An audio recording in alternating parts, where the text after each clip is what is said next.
고민을 저도 좀 많이 해봤는데 사실은 요새 페이스북이 굉장히 많이 떴지만 옛날에 그 아이러브 스쿨 뭐 이런 거 하는 거하고 비슷한 그 아이디어였거든요. 근데 이제 그건 뭐 안 된 게 한국말로 하기 때문에 세계적으로 마케팅을 못하고 페이스북은 미국에서 했기 때문에 그 미국의 문화 파워를 이용해서 이제 확 퍼지는 거는 있거든요. 그래서 사실 우리가 이제 이 우리나라에서 해가지고 세계적으로 퍼뜨릴 수 있느냐 굉장히 쉬운 일이 아니에요. 한국권에서. 근데 이제 그러면 그러니까 이스라엘이나 뭐 유럽의 조그만 나라들은 그건 다 포기하고 이스라엘은 창업하면 다 미국으로 가거든요. 나스닥에서 상당하고 그러잖아요. 자기들이 할 수 있는 건 아니라고 생각하는 거예요. 그런 거를. 자기들은 그렇게 조그만 나라로서 이 알짜로 부가가치를 먹고서 그냥 살겠다. 그래가지고 그 주도하겠다는 생각은 없는 거죠. 근데 이제 우리는 사이즈가 참 애매해서 애매한 거죠. 이제 좋게 말씀하신 겁니다. 그래가지고 그렇게만 살기는 또 안 될 것 같아요. 주도권을 갖고 있는 주력 사람이 있어야 될 것 같고. 근데 이스라엘 사람의 경우는 오히려 한국에 대해서 이제 부러워하는 것 중에 하나가 한국은 세계 상대로 마케팅할 수 있는 대기업 몇 개 있다. 그러니까 자기들처럼 꼭 미국에 안 가도 너희들이 할 수 있지 않냐 이런 얘기를 하는데 저는 이제 그게 그러니까 한두 개는 있어야 될 거라고 생각을 하는데 이 지금 우리 유 교수님 말씀하신 대로 앞으로 중요한 건 제가 생각하기에는 하드웨어보다는 소프트웨어 거거든요. 감성적이고. 근데 하드웨어는 우리가 현대차나 뭐 삼성차나 삼성차 이렇게 해서 반도체를 할 수가 있는데 소프트웨어는 그 문화 파워가 있어야 되는데 그게 과연 비영어권에서 주도권을 잡고 끌고 나갈 수 있을까? 난 그게 굉장히 걱정이 되는 거예요, 사실은. 그러니까 우리 20년 뒤 한국의 주도 사람이 뭘까? 20년 후를 얘기하시죠. 20년 후면까. 그래서 또 BTS를 얘기를 할 수밖에 없는 게 실제로 그게 안 될 거라고 했는데 지금 됐고요. 뭐 또 K-팝이라든지 이런 것들이 한류라는 이름을 통해서 드라마도 그렇고 실제로 지금 프랑스 같은 경우도 한국어과가 엄청 생긴다고 하고는 있거든요. 그러니까 사실 문화는 어떤 식으로든지 간에 필요하면 그쪽에서 따라오기는 할 수 있을 것 같기는 해요. 그러니까 과연 우리가 그런 브랜드 파워를 만들어낼 수 있을지의 문제가 남긴 하지만 그리고 또 반대로 아까 제가 말씀드린 것처럼 패스트 팔로워의 역할은 이제 옛날에는 우리가 독보적으로 할 수 있었는데 중국이 지금 따라오고 있는 입장에서 과연 그 경쟁력, 그 인력이나 어떤 임금의 차이 같은 걸 감수하면서도 이겨낼 수 있을까의 문제와 그 다음에 이제 그 하드웨어 측면에서 볼 때는 우리나라는 규제가 너무 많은 걸로 알고 있거든요. 하드웨어가요? 예. 그러니까 뭘 만들면은 되게 두 가지 중에 하나인 걸로 알고 있어요. 제재가 많아가지고 잘 못하는. 우버도 지금 다른 나라에서 다 하고 있는데 우리는 못하고 있잖아요.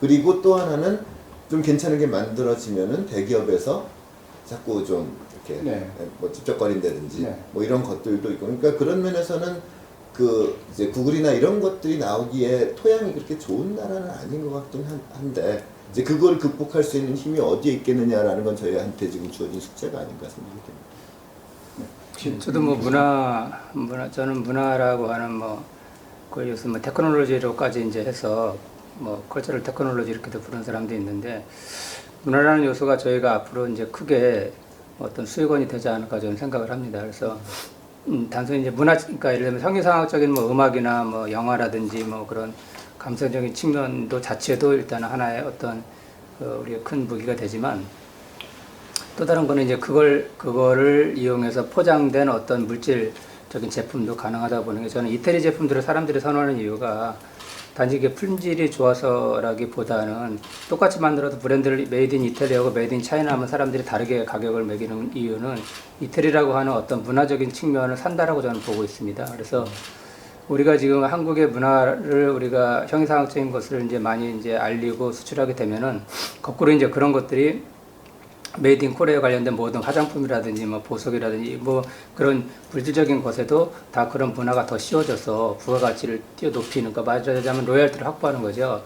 충성도. 그래서 문화를 우리가 잘 활용하면 단지 문화에 그치는 것이 아니라 일파만파로 어떤 그런 이런 제품에 이르기까지도 다 그것을 이용한 상품화를 해서 부가가치를 창출할 수 있다고 저는 생각을 합니다.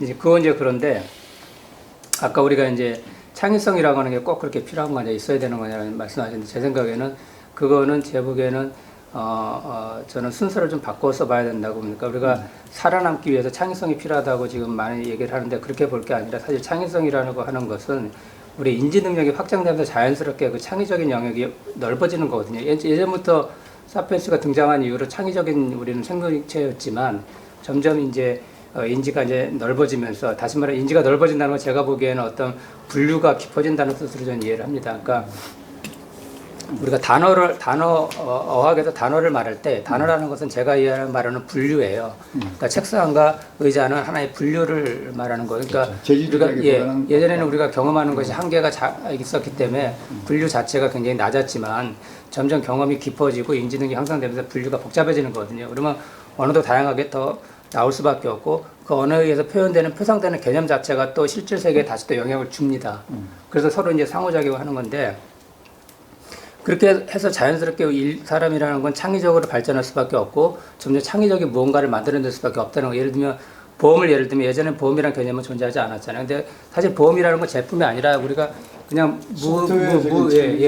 정신적인 믿음에 불과한 겁니다. 그걸 가지고 상품화 시켜서 거대한 세계적인 금융산업이 일어난 것처럼 우리가 어떤 인지가 발달하고 이런 개념들이 자꾸 이제 생성되면서 어떤 보이지 않는 믿음 체계 같은 것들 그런 것들을 우리가 필요로 하는 어떤 심리적인 측면에서 보완해 줌으로써 거대한 산업이 또 창출될 수 있다고 생각을 해요. 그런 면에서 저는 계속 창의라는 것은 밑에서부터 올라가서 점점 나타날 수밖에 없는 자연적인 현상으로 이해를 해요. 그래서 우리는 역으로 그걸 만들려고 하는 게 아니라 자연적으로 일어나는 그 동참하면 된다고 보는 거죠. 네, 그럼에도 불구하고 예. 제가 질문을 드렸던 내용은 예. 두 가지가 있는 것 같아요. 하나는 결국은 우리나라가 예. 지금 약 한 1,000조 내지 1,500조 정도 할 거예요. 전체 GDP가. 예. 그게 1,500조. 2,000조로 늘어야 되거든요. 지금 2,000조로 늘어야 되거든요. 예. 2,000조로 늘기 위해서 우리가 어떤 것들을 가지고 있어야 되는데 예. 그러한 부분에서 지금 이야기하시는 문화적인 측면, 예. 소프트웨어적인 측면이 그 정도 크기에는 거의 불가능할지도 모른다는 그런 우려가 있어요. 그럼 첫 번째 그런 팩터가 하나 있고요. 두 번째는 창조라고 하는 것도 많은 계층이 있다고 생각해요. 예를 들면 저는 반도체를 했지만 실제 반도체가 커가는데 그 내부에 들어가 보면 엄청난 창조가 있는 거예요. 예. 그 안에서 실제로 그 복잡한 트랜지스터를 가지고 실제로 만드는 거, 그걸로 설계를 해서 잘 칩을 만드는 거, 다음에 시장에 대응하기 위해서 그 곳곳 하나하나에 엄청난 창조가 있지 않겠어요? 창의가 있고 그렇기 때문에 그런 큰 규모 산업도 만들어지고 이제 기여도 하는 건데 그러한 측면에서 제가 말씀드리는 건 많은 사회에서 하나의 통념이 어떤 새로운 산업 개념을 만들어야만 창조고 예. 다음에 그걸 가져다가 시장을 크게 만들고 더 품질이 좋게 만든다든지 하는 거는 마치 우리가 창조가 아닌 프라우드하지 않은 그런 일로 생각하는 것도 그거에 대한 저의 약간 제가 도전을 한 거고 예. 거기에 대해서는 교육에서도 나중에 좀 담론이 있었으면 좋겠다는 생각이 들고요. 한국이 과연 항상 첫 개념을 도입해서 뭐를 창조하는 데는 엄청난 리스크와 손실이 따르는 거거든요. 그거를 한국이 꼭 거기에 얽매여서 거기에만 몰입하는 가치 체계에 있어서 그게 다 좋다라고 하는 거에 대한 저의 약간의 그 질문이었습니다. 그래서 그거는 나중에 교육에서도 예. 혹시 저는 네, 그 부분이 아까 말씀드린 대로 어떤 우리 인류의 부가가치라고 지금 부가가치가 우리가 지금 1,500조 정도 되거든요. GDP가 전 세계를 치면 한 100조 달러쯤 된다고 합니다. 이게 2040년이면 200조 달러로 2배로 뛴다는 건데요. 저는 그것들이 바로 이 전환에 의해서 예전에 뭐 쓸모없던 우리 모래 알갱이에 뒀던 셰일을 뽑아내고 하는 것처럼 마찬가지로 보험이라는 개념도 없는 것에서 믿음이라는 걸 이용해서 그걸 금융이라는 산업으로 창출해내잖아요. 그렇게 모든 것을 우리가 A에서 B 상태로 전환하는 이런 것들이 우리의 부가가치를 창출해낸 건데 그런 전환이 바로 지속적으로 일어날 수밖에 없고 창의적인 것이 바로 그런 전환의 동력이 되고 있다고 보고 있어서 어차피 전환 시대의 창조가 따로 있겠죠. 그렇죠. 그것만이 가치가 있다. 그런 면에서 한번 우리가 그런 맞습니다. 드리는 예. 거고요. 네, 그래서 지금까지 그 이야기 많은 좋은 이야기들이 나왔다고 생각합니다.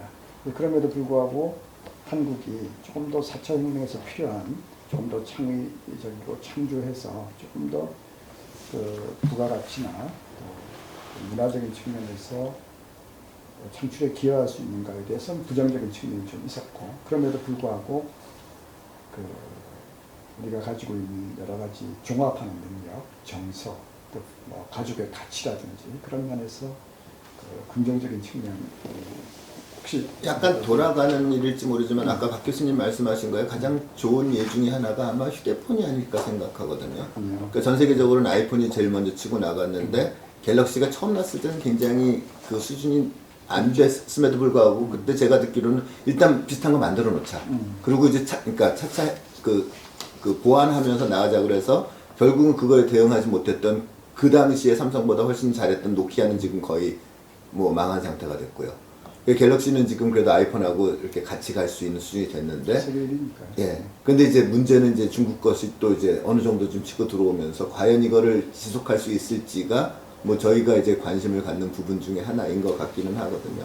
그러니까 결국은 어느 순간까지는 그게 유지가 될 수 있을 것 같은데 지금 끊임없는 창조나 창의가 뒷받침되지 않으면은 뭐 우리나라도 어쩌면 노키아 같은 운명이 되지 않으리라는. 그러니까 뭐 저는 그거의 가장 대표적인 사람이 코닥이라고 생각하는데 그 전환이 그러니까 재밌는 거는 디지털 카메라를 제일 먼저 만든 게 코닥입니다. 예. 예. 근데 사멜 세슨이 만들었죠. 예. 근데 그러고 나서 이거는 안 되겠네 그러고 버린 거를 주웠는지 뭐 독자 개발을 했는지 다른 쪽에서 이제 사용을 하다 보니까 그랬습니다. 그게 이제 코닥 경우도 그렇고 제락스 경우도 그런데 네, 제락스에 그럴 수 있었죠. 그게 둘 다 로체스터에 있었죠. 근데 왜 거기가 그게 제락스도 사실은 뭐 마우스 다 만들고 그랬거든요. 네, 그렇죠. 근데 이제 그걸 이용을 안 한 거잖아요. 결국 그건 이제 애플이 베껴간 거고. 근데 그게 이제 제도상의 문제라고 사람들이 얘기를 많이 했잖아요. 그러니까 시스템상에서 코닥은 자기들의 사업이 또 이내 사업이 프린팅하는 사업이었는데 디지털 카메라는 그 사업이 망할 거기 때문에 그 결정 과정에서 이쪽에 혁신이 이쪽이 기득권을 못 넘은 거죠. 제락스도 마찬가지였거든요. 근데 결국은 이제 혁신이 일어났을 때 그거를 지금 그러니까 있는 기득권보다 혁신이 훨씬 더 좋은 거라 그러면 그걸 키워줄 수 있는 토양이 돼야 되는데 그러니까 기업이건 국가건 과연 우리가 그게 돼 있느냐 하는 문제가 굉장히 큰 문제인 것 같고요. 두 번째는 이제 아까 계속 우리가 저도 계속 고민하고 있는 게 과연 우리가 주력 산업 없이 그러니까 사실 자동차 그러면 전후방가 굉장히 크기 때문에 전자도 마찬가지고요. 그런데 이제 문화 산업은 전후방가 큰 건 아니거든요. 그러니까 전체 그냥 그렇게 크진 않아요. 그러니까 그걸 먹고 살 수가 있을까? 그거 가지고 5천만이. 그게 굉장히 고민인 거예요. 근데 이제 그러니까 이 전자나 이 자동차 같은 거 조금씩 중국에 먹힐 가능성이 상당히 많고, 그럼 우리가 뭐를 우리가 해야 되나? 이 고민이 지금 아무도 별로 안 하면서, 그러니까 국가적으로 고민을 안 하는 것 같아. 어떻게 해야 될 건지. 네, 지금 아마 오 교수님께서 자동차와 전자 등이 중국에 상당히 위협을 받을 거다 하는 뜻을 아마 먹힌다는 말로 하신 것 같은데 그거는 심하게 얘기한 거 같고. 심하게 얘기하고 전혀 그렇지 않을 수도 있고요. 그럼에도 불구하고 지금 그 걱정은 유효하다고 생각합니다. 오케이. 그러면 혹시 또 중요한 우리 토론에서 나온 게 브랜드 가치인데 그 한국의 브랜드 가치가 우리가 생각하는 것보다 훨씬 더 크고 그 가치에서 지금 유 교수님이 이야기하신 정서, BTS로 대변되는 그런 큰 기여를 한다고 생각하거든요. 만약에 중국에서 한국의 브랜드 가치는 지금은 화장품, 미모, 이런 미용 관계입니다. 10년 전에는 음식물이었고요. 한국에서 나오는 음식이 깨끗해서 그런데 그건 이미 호주 등으로 갔고요. 한국의 브랜드 가치는 현재는 미용이니까 그런 브랜드 가치가 이제 큰 기여를 할 수 있겠죠. 네, 혹시 이 정도로 하고 더 이야기 하시면. 네, 그러면 다음 주제로 넘어가야 될 것 같습니다. 그래서 흔히 미래 4차 산업혁명에서 경쟁력이 스마일 패턴이라고 이야기하는 사람들이 많은 것 같아요. 이렇게 이 모양이 있으면 이제 한쪽 끝 정말 창조적이고 새로운 것을 이렇게 하는 그런 쪽이 있어야 되고 또 하나는 노동이라도 아주 매시브한 노동력이 있어야 되는데 그 노동력의 질이 아주 높아야 된다. 그래서 그 중간에 적당히 하는 나라는 소위 선진국 이렇게 그 선도적인 나라는 될 수 없다. 뭐 이렇게 얘기하는 사람이 많은 것 같습니다. 그런 측면에서 역시 가장 중요한 것은 사람이고요. 그 사람의 중요성이 점점 비례하는 것이 더 크다. 이건 아마 모든 분들이 다 동의한다고 생각합니다. 그래서 문제는 그런 우수한 인재를 한국이 기를 수 있고 또 외부에서 가져올 수 있는 시스템이 되는가 하는 그 문제가 이제 우리가 토론해야 되는 문제라고 생각해요. 그래서 근데 우리가 정말 뭐를 먹고 뭐를 주력사라고 할까 이런 고민이 네. 그냥 뭐 저기 부담 없이 얘기하는. 네. 그러니까 영국 같으면 뭐 그러니까 금융하고 문화산업을 먹고 있는 거 아니에요. 근데 이제 거기는 영어권까지 되는 거란 말이에요. 우리는 그거는 가망 없어. 솔직히 그렇게 느끼세요? 네네, 희망 없다고 생각하고 문화산업 중에서 일부는 뭐 할 수 있지만 그래서 뭐 주류가 되긴 문학이나 이런 건 도저히 가망 없는 거잖아요. 그러니까 음악이나 되는 거지. 그리고 우리 또 역사가 뭐 무용 같은 역사가 너무 짧고 안 될 거고. 근데 어떻게 생각해 보면 이태리 같은 나라가 거기도 인구가 상당히 되는데 그렇죠. 우리가 생각하는 언론이 생각하는 주력 사회가 없는데도 잘 먹고 살잖아요. 뭐를 먹고 살아 거기가. 그쪽은 아무래도 디자인이나 이런 쪽에서는 그렇죠. 디자인 상당히 그렇죠. 브랜드 파워가 있죠. 브랜드 파워가 있지. 그리고 또 북쪽 남쪽에서 전체가 농업이 아주 강하고요. 관광도 우리보다 훨 관광은 그건 말할 것도 대단하고. 없고. 그래서 아니 그래서 이제 그러니까 그렇게 그러면 이태리처럼 우리가 뭐 내세울 만한 공업업더라도 먹고 살 수 있는 건가? 근데 과연 난 모르겠대. 근데 이태리하고 우리나라의 결정적인 차이는 네. 이태리는 유럽 내에서 예.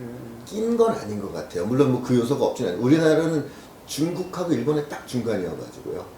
중국은 스케일, 그 다음에 일본은 굉장히 작은 거 잘하는. 그러니까 모든 게, 그러니까 우리는 왜 우리 중국 문화랑 일본 문화랑 저희랑 분명히 차이가 있다라고 느낄 수 있는데 서양 사람들이 보기에는 그 차이가 우리만큼 그렇게 선별이 될까에 대해서는 조금 의심이 들긴 하거든요. 그럼 이제 그 중간에 그러니까 우리는 중국하고 경쟁해서도 이겨야 되고 일본하고 경쟁해서도 이겨야 되는데 과연 그게 이제 어디서 나올 수? 이태리는 제가 유럽을 잘 몰라서 그렇지만 네.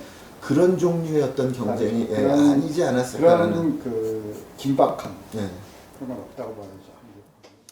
네, 그러면 다시 돌아와서 우리가 과연 미래에 적합한 그런 인재 교육시키는 그런 시스템을 갖고 있는가? 더 안 된다면 이제 외부에서 들여와야 되는데 그런 가능성이 존재하는가 등 포함해서 결국은 인재, 교육, 창의 뭐 이런 부분에 대해서 조금 논의를 시작하도록 하겠습니다. 어떻게 저는 아까 뭐 그거도 약간 연결되는 얘기인데 우리가 왜 이렇게 천재급 스마일 인재를 만들지 못하는가는 제 개인적인 생각은 우리 역사와 상당히 관련이 있다고 좀 보고 있습니다. 그러니까 일본 같은 경우 오타쿠 문화라는 게 이제 뿌리를 둔 배경에는 오랫동안 거기가 섬나라가 외부의 침입이나 그런 거로부터 상당히 좀 물론 내부는 있었지만 상당히 안정되어 있고 그 상태에서 사람들이 먹고 사는 문제에 대해서 어떤 문화를 생각할 만큼 그렇게 좀 어느 정도 그 안정되어 있는 상태를 유지했다는 거죠. 그래서 3대를 이어서 우동집을 해도 큰 문제가 되지 않고 훌륭한 것으로 되는 그런 문화가 이제 곳곳에 살아있는 건데 우리 같은 경우는 역으로 생각해 보면 이제 거의 역사학자들이 말하듯이 30년 이내 전쟁이 안 난 적이 없다라고 할 만큼 항상 반도에서 이렇게 시달려왔고 이제 그러다 보니까 장기간에 걸쳐서 이렇게 깊이 있는 어떤 전통을 가지고 뭔가를 하나를 해내는 그런 이제 뿌리 같은 것들이 상당히 약하게 심겨져 있지 않나 생각을 해요. 그래서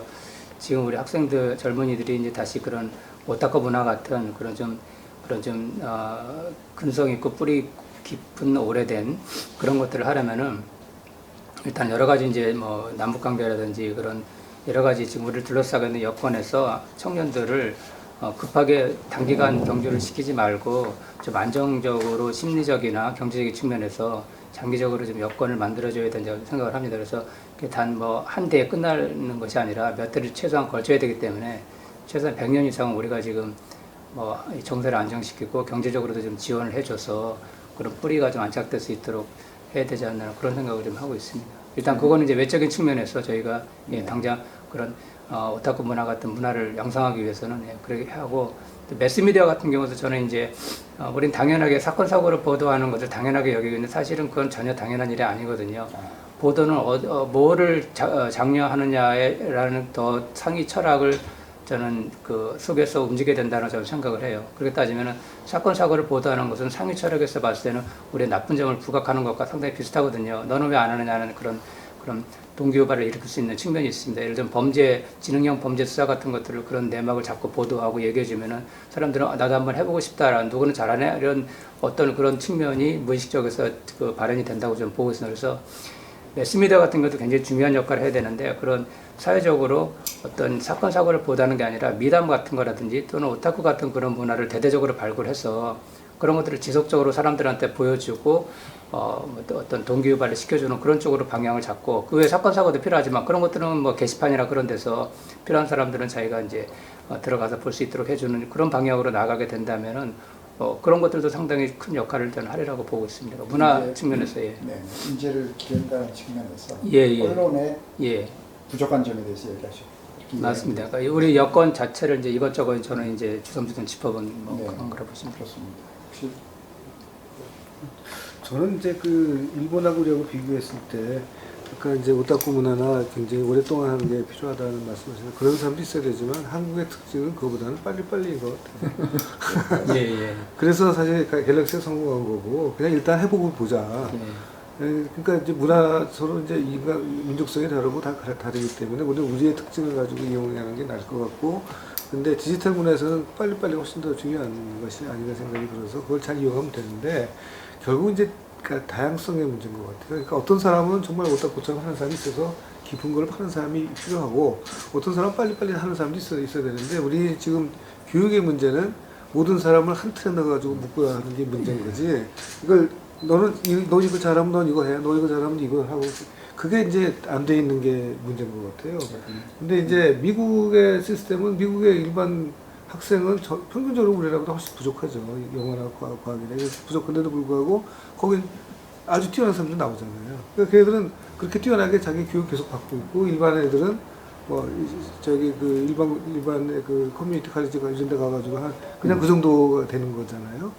그래서 근데 이제 사실 사회를 끌고 가는 거는 어떻게 보면 이제 그 뛰어난 사람들이 그러니까 일자리도 마련하고 끌고 가는 경우가 굉장히 많은데 우리 경우는 이제 그런 거가 지금 교육에서도 이렇게 잘 길러지지도 않고 현재까지는 외국에서 한 걸 갖다 잘 빨리빨리 받아다가 이거를 개선해가지고 그냥 먹고 사는데 굉장히 성공했지만 앞으로도 그럴 거냐. 난 그게 참 그게 이제 문제인 거죠 교육에서. 오히려 저는 그래서 교육혁명이 교육부에서 나올 가능성은 별로 없다고 보고요. 그리고 뭐 어떤 제도에서 나오는 것이 아니라 역으로 밑에서부터 올라올 가능성이 훨씬 좀 많다고 생각을 해요. 지금 이 교육이 이렇게 된 가장 큰 이유는 저희 세대 아니면 저희 부모님 세대에서 출세하는 가장 좋은 방법이 빨리 좋은 대학 가서 뭐 고시를 하거나 의사가 되거나 뭐 그게 가장 뭐 빠른 길이었었거든요. 이제는 그렇게 가서는 좀 어려운 시대가 돼버렸고요. 그리고 이제 너도 나도 그걸 하고 있는데 보통 지금 대학생들이나 고등학생들이 하는 거는 부모 세대가 나는 이렇게 해서 이렇게 잘 됐어. 아니면 반대로 난 이렇게 했는데 그걸 못했으니까 너라도 이걸 했으면 좋겠어.의 그 흐름에서 그것을 이제 벗어나지 못하고 있는 건데 그 중에 그래도 다른 굿뉴스는 아직 그 뭐 비율적으로 굉장히 높은 퍼센테이지라고 말하기는 어렵지만은 그것들을 좀 이제 벗어나려고 하는 그러니까 도전하는 그런 젊은이들이 좀 생기고 있다라는 거거든요. 그러니까 대학을 지금 어차피 대학 나와도 취업하기 어렵고요. 뭐 겨우겨우 취업이 된다고 하더라도 거기서 10년 버티기 어렵고요. 그런데 뭐 수명은 늘어나니까 뭐 막말로 20대 때 취업해가지고 한 15년 버티면은 거의 첫 회사에서 나와야 되는데 남은 생이 40년 이상이 남아있는 이런 상황에서 이제는 대학의 중요성이 저희 세대가 중요했던 것만큼 중요하지 않을 거라는 어떤 통찰이 이제 젊은이들 사이에 나올 수 있다라고 저는 그게 생각하고 우리나라 아까 말씀하신 조금 더 창의적인 인재를 키우는 거하고 어떤 관계가 있죠? 대학을 안 가면 창의적인 인재가 아니요, 그거는 좀 또 다 별개의 문제라고 보는데요. 일단 그러니까 지금은 사실 대학을 왜 가냐 그러면 남들 가기 때문에 가는 경우가 많거든요. 네, 그런데 그렇다고 해서 대학에서 그걸 엄청나게 뭐 그 특별한 걸 해주느냐 그러면 뭐 저도 대학에 있습니다만은 뭐 그렇게까지 자신 있게 말씀드리기 좀 어려운 상황이고요. 대학의 부정적인 측면이 있습니까? 그러니까 대학이라기보다 그러니까 저는 이게 대학만의 문제가 아니라 초등학교 때부터 대학교 때까지 그러니까 내가 뭘 하고 싶다라는 것을 알려주는 것에 그렇게 많이 그 시간을 할애하진 않았던 것 같은데 그렇습니까? 요즘은 그래도 아이들이 그러니까 옛날은 참아야 돼. 너가 지금 나중에 출세하려면 지금 참고 공부해야 돼라는 것이 먹혔던 세대거든요, 저희는요. 근데 요즘 아이들은 이제 그게 슬슬 그냥 나 하고 싶은 대로 할래. 내 멋대로 할래. 나 먹고 사는 건 대충 어떻게 설마 굶어 죽겠어. 라는 세대들이 조금씩 나오기 시작하는 것 같고요. 교육 제도보다는 어떤 피교육, 젊은 세대에 의해서 도탐압으로 그 변화가 있을 것이다. 좋은 그런 거는 생각이 아니지만은 지금 실제로는 그렇게 그렇게 될 가능성이 조금은 있지 않을까라고 생각합니다. 한국 교육이나 교육 행정에 가장 특히 대학 행정에 가장 그 지금 관심이 많으시고 많은 분들의 또 이렇게 충망을 받으시는 우리 도세영 교수님께서 혹시 그런 문제가 있다면 대학에 있어요, 대학전에 있어요.